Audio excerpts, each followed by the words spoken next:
in the heat of the battle.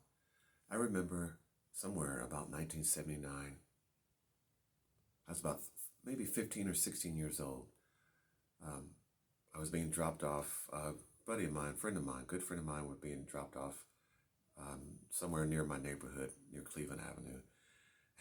And I remember as we were walking, we were both, we lived not that far away from each other, so we were just walking, crossing the street.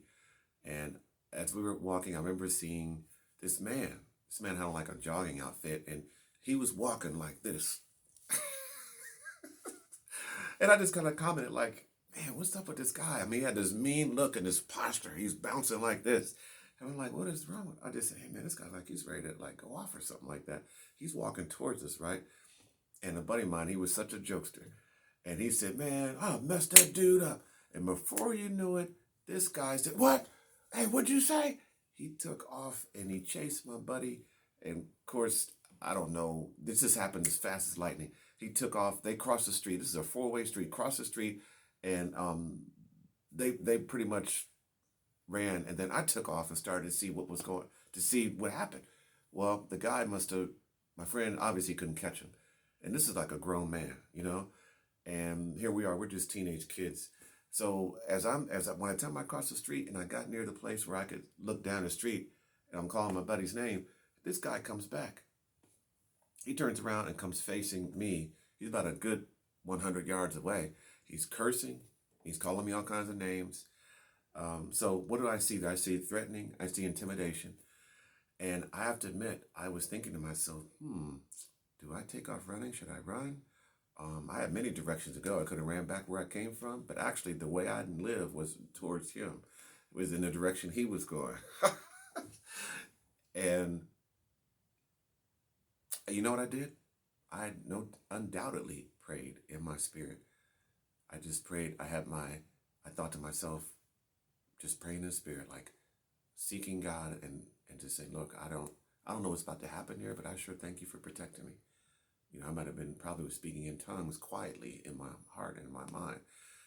And I felt very concerned, but at peace at the same time. But this situation escalated because this guy started coming towards me closer and closer, cursing and cursing, asked me what my friend's name was, asked me where he lived.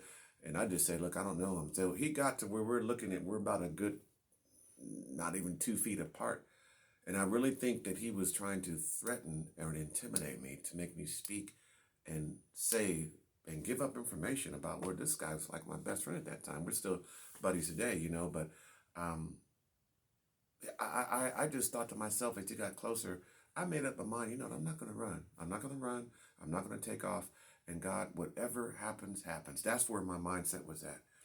And in the heat of the battle, this is something we're going to look at later, but a part of getting to a place where we are determined, when we've locked in, we're dialed in, and we decide this particular thing that we're trying to achieve or accomplish, it takes having a made-up mind.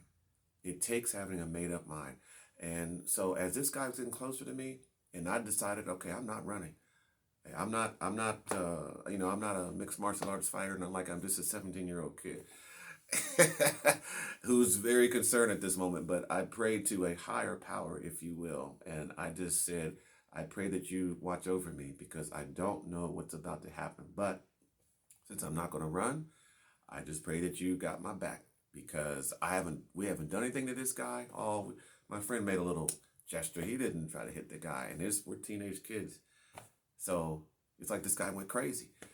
So to make a long story short, yes, he started saying some threatening things, and he got close to me, and we're almost like eyeball to eyeball. So I had my fist clenched at my side, and I was ready for whatever's about to happen. And so my final answer with him, like, I don't know the guy. Of course, he knew I was lying. So I don't know him. I don't know where he lives. And he still was blasting profanity at me. But you know what ended up happening though? After a while, when he saw that I wasn't intimidated, yeah, I was nervous inside, no doubt. I was a bit scared. I was. But in my face, I wasn't showing it, and I didn't back away. I didn't take 2 steps back. I stood right there and looked at him, right in his face, and I said, I don't know him. Yes, you do. Yes, you do. You know what he is, blah, blah, blah. He was going off, just going crazy. But you know what he did? Eventually, he just sidestepped and just walked away. It's real close. He may have nudged against me. I don't know. with the shoulder. He was still cussing and saying stuff to me, but I kept going. I eventually caught up with my buddy, and he was okay. He couldn't catch him. And what did I learn? One thing I learned, that I felt at peace. I was concerned and nervous, but still God gave me a sense of peace. And in the heat of the battle, you can have peace. There's a song called Show Yourself Mighty, Show Yourself Strong. I can't remember the title. In the midst of the storm. You can remember that Jesus had this point where he was in a storm. A great wind occurred and he calmed it. Well, I felt peaceful. But at the same time, yes, I was concerned for my safety. This is a grown man. We're just like young teenage kids. The best we had was speed over. You couldn't catch him. He couldn't catch us, even though he had on like a jogging outfit or something. And the Bible says in James chapter 4, verse 7, humble yourself, submit yourself to God, and then resist the devil and he will flee. That's principle number 2, resist. And sometimes that resistance, when we resist, and people see that we're not going to back down. Some people, just as the Bible said, resist him and he will flee. This person walked away. He didn't run away, but he walked away. He wasn't able to threaten me. He wasn't able to get me to talk, and he wasn't able to get me to show, I'll show you. No, it didn't happen. So I felt peaceful, but I felt concerned, and God had my back. And the second thing is I resisted. I want to read something to you. There's some words we're going to look at as we go farther along into this.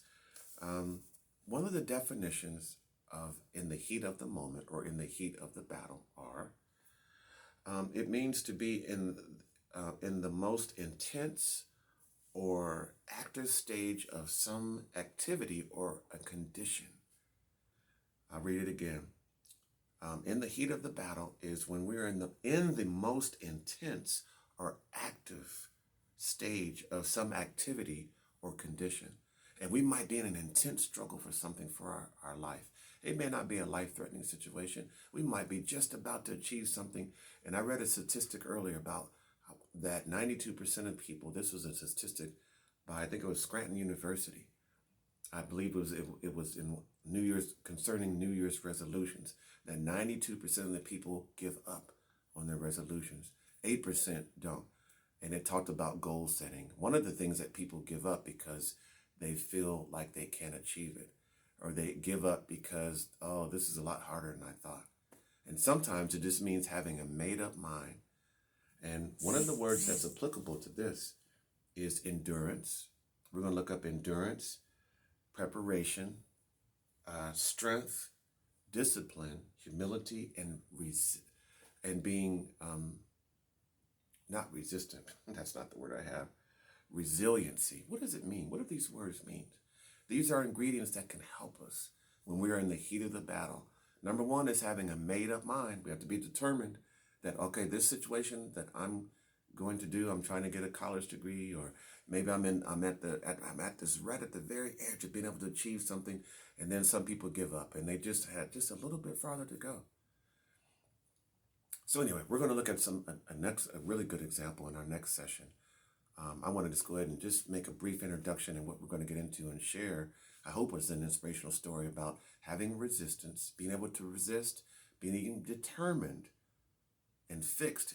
So when the pressure comes against us, when the storm beats against us, we're rooted and we're grounded, and we can't be intimidated. Even if we are, we don't have to show it, and we can press forward. So we're going to go into our next session.